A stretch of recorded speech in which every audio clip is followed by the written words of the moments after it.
देखिए, एक बात स्पष्ट है, मेरी सोच मेरी भावनाएं हमेशा छात्रों के साथ, युवाओं के साथ रही है और सत्ता पक्ष का मैं हूं तो मैं इन चीज़ों पे चुप्पी साध लूं, मैं कतई। देखिए, कल पटना के गर्दनी बाग धरना स्थल पर केंद्रीय मंत्री चिराग पासवान देर शाम को पहुंचे। छात्रों का आंदोलन जिस तरीके से राजधानी पटना में देखने को मिला, अब ऐसे में चिराग पासवान ने छात्रों के लिए आवाज उठाई और एक बार फिर से उनका बड़ा बयान सामने आ गया। नमस्कार, आप देख रहे हैं देशवा न्यूज, मैं हूं आपके साथ वैष्णवी।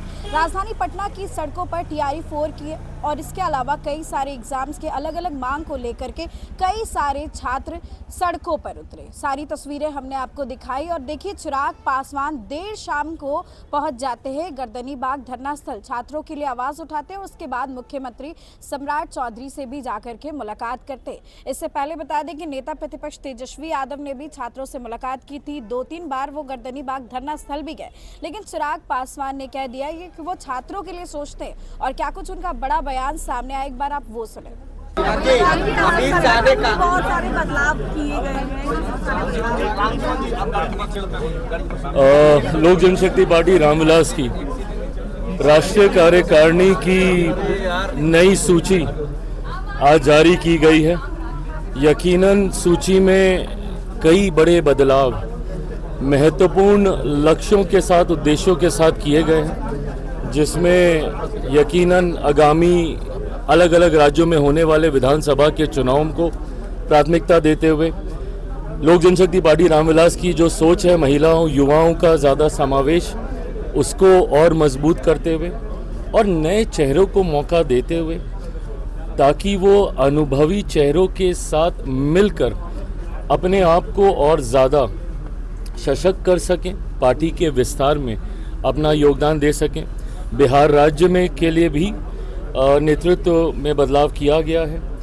नए प्रदेश अध्यक्ष नियुक्त किए गए हैं। सुरेंद्र विवेक जी को ये जिम्मेदारी दी गई है, जो पार्टी के साथ लंबे समय से जुड़े रहे, विभिन्न पदों पे उन्होंने जिम्मेदारी निभाई। चुनाव के दौरान चुनाव समिति के अध्यक्ष के रूप में भी उनकी एक महत्वपूर्ण भूमिका रही थी। तो ऐसे में नए चेहरों को पार्टी मौका दे रही है और अनुभव और युवा जोश दोनों का समावेश करके आगे बढ़ने की सोच है। अमित शाह ने कहा है कि सर देश में घुसपैठियों को ने आम नागरिकों का रहने का हक है। देखिए, ये बात तो स्पष्ट है हम लोग की सरकार की कि घुसपैठिए जो अवैध तरीके से हमारे देश में रहकर ना सिर्फ देश के रिसोर्सेज का दुरुपयोग कर रहे हैं, ना सिर्फ यहाँ के मूल नागरिकों के हक अधिकारों को मारने का काम कर रहे हैं, बल्कि कई बार इनके द्वारा समाज में एक असंतोष भी पैदा किया जाता है।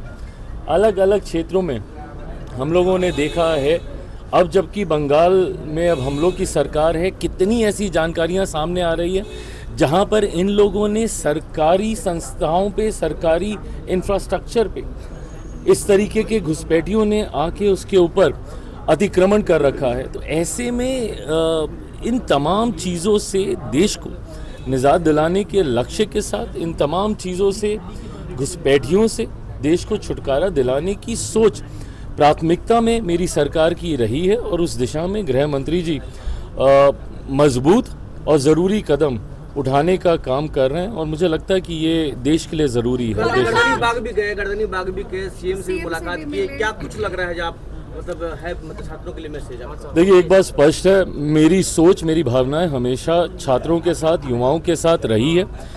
मैं कतई उस सोच का व्यक्ति नहीं हूं कि आज विपक्ष में हूं तो इन बातों को ज़्यादा उठाऊं और सत्ता पक्ष का मैं हूं तो मैं इन चीज़ों पे चुप्पी साध लूं। मैं कतई ये सोच का व्यक्ति नहीं हूं। हर वो विषय जो मुझे लगता है, कई बार आंकलन में गलती हो जाए वो अलग बात है, बट हर वो विषय जो मुझे लगता है कि सही है, जायज़ है, इसकी आवाज़ उठानी चाहिए, वो आवाज़ मैंने हर बार उठाई।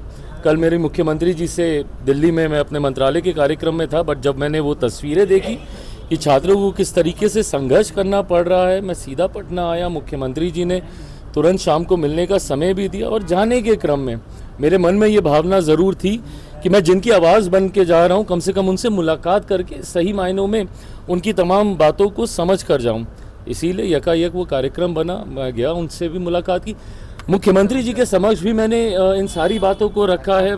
बेल्ट्रॉन का हो, BPSC का विषय हो, TRE-4 का विषय हो, इन सारी भावनाओं को और मुख्यमंत्री जी ने भी बहुत सकारात्मक तरीके से, और कल भी उनकी बैठक हुई है, मैं मानता हूँ आने वाले 1-2 दिन में पॉजिटिव सॉल्यूशंस हम लोग को देखने को मिलेंगे। असम के मुख्यमंत्री ने राहुल गांधी को पागल कहा है। हाँ, असम के मुख्यमंत्री हेमंत बिस्वा शर्मा ने राहुल गांधी को पागल कहा। अब देखिए वो अब अलग बात है, मैं आप हमेशा जानते हैं भाषा की मर्यादा का मैं पक्षधर रहा हूँ, मैं कतई ऐसी भाषा का फरक्का वाले मामले में क्या कुछ स्टैंड के लिए पीएम के छात्रों से वहाँ कह रहे हैं कि ये सरकार जो AK-47 चलवाती है, छात्रों को ऐसे ही पिटवाती है, आप क्या कहिएगा? देखिए पहली बात तो ना, मेरा एतराज नेता प्रतिपक्ष दोनों जगह, केंद्र में हो लोकसभा में या यहाँ विधानसभा में, दोनों जगह ये एतराज मेरा रहा है। अरे प्रभु, दोनों जगह इस बात का एतराज मेरा रहा है कि भाई आप सिर्फ राजनीति करने के लिए हंगामा करेंगे तो फिर ये गलत सोच है। लोकतंत्र में आप आवाज़ उठाइए, बट साथ ही साथ समाधान के लिए संवाद भी तो कीजिए। संसद आप केंद्र में चलने नहीं देते, वहाँ पे आपने हंगामा मचा के रखा होता है। यहाँ पे नेता प्रतिपक्ष बिहार विधानसभा में क्या कर रहे हैं, वो सदन जब चलता है तब वो मौजूद नहीं रहते, छात्रों से मिलने चले जाते हैं, फोटो ऑप करा लेते हैं। बट जिस मंच पे इस विषय को रखना, मिलिए ना मुख्यमंत्री से, आप नेता प्रतिपक्ष हैं, मजबूती से उनके सामने अपनी आवाज़ को रखिए, छात्रों की बातों को रखिए। आपसे मिल लेंगे, फोटो खिंचा लेंगे, जहाँ से समाधान होना है वहाँ तक वो बात ही नहीं पहुँची तो फिर आपका मकसद क्या हुआ छात्रों से मिलने का?